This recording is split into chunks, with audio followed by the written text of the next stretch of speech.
So here's the predicament that a lot of people are in: how to buy your first house. I don't necessarily think this is going to be an expert level video, but nonetheless, it's a little tip that a lot of people miss out on. And the huge advantage of being a first time buyer in the UK is you only have to put down 5%. Now, typically, if you live in London or, you know, an expensive sort of city, I mean, London's pretty much the only city out there that's very expensive. You're looking at purchasing a property for about 400 to 500,000. You're looking about 20-30 grand worth of deposit plus all the fees, and you may want to renovate the property. Well, you definitely probably will want to renovate the property. So you're looking at 50,000 plus. Even if you secure a property in that price range, your mortgage is looking to be 1,400 to about, you know, £2,000 per month, which most people don't even earn, and it's a ridiculous amount of money. So even if you purchase a property or you somehow manage to get the deposit going, chances are you won't be able to purchase a property and live, you know, comfortably.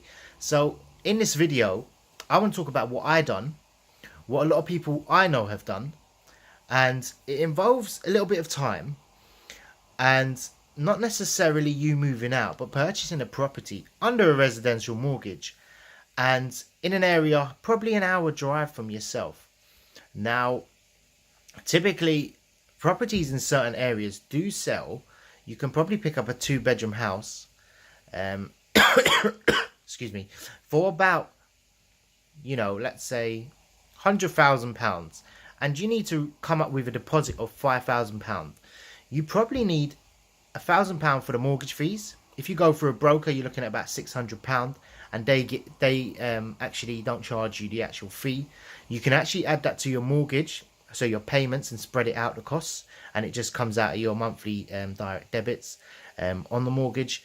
You'll also need to get the property surveyed, which is about £700 to £1,000 if you get a full surveying done or surveillance done. And you're looking at probably removal if you are moving into it. However, for this method, you won't typically be moving into it. So you're looking at about £6,000 to £7,000 plus legal fees. You're looking at about £7,000 to £8,000 to actually purchase a £100,000 property. If you go cheaper, 70 grand, you're looking at about 6 to 7. And, you know, typically that's a more realistic sort of target to reach to actually buy your first property. Now, typically you can rent this property out, and, you know, there's no shortage of rents. The rents will obviously not be too high. You're looking at about £400 to £500, probably 600, depending on how well the property is kept and, you know, the sort of demand in the area. Obviously, nearer to the station gets more expensive, but if it's a commuter town, you need to be looking at, is it near the station? Can people get into London to travel and work? Now, buying a property for £5,000 to £10,000, you may think, oh, I want to live, but chances are you're not going to be able to, you know, move out. Purchasing a property that gives you a cash flow of, you know, you may earn £50 to, you know, £300 per month, and you only purchased that for £5,000 to £10,000. And what it does, it pays off the equity on your property.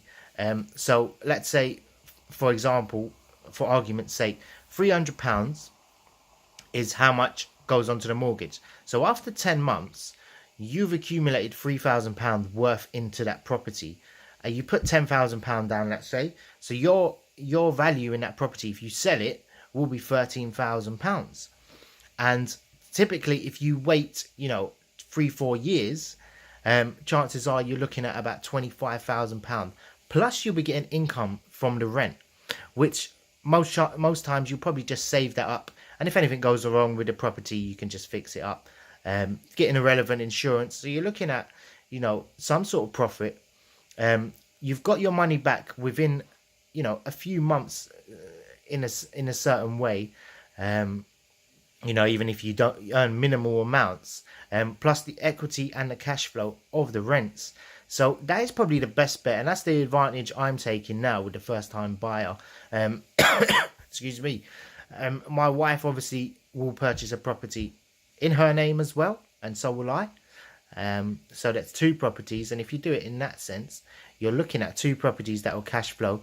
And who knows, you may keep that property forever, give it to your children, pass it on, and it probably will go up in value as well. So you've got 3 types of income. You've got the cash flow from the rents, You got the tenant, which is paying off the mortgage, giving you more equity in the property per month, and also the value of the property going up. We all know property prices tend to go down, but they always go back up anyway.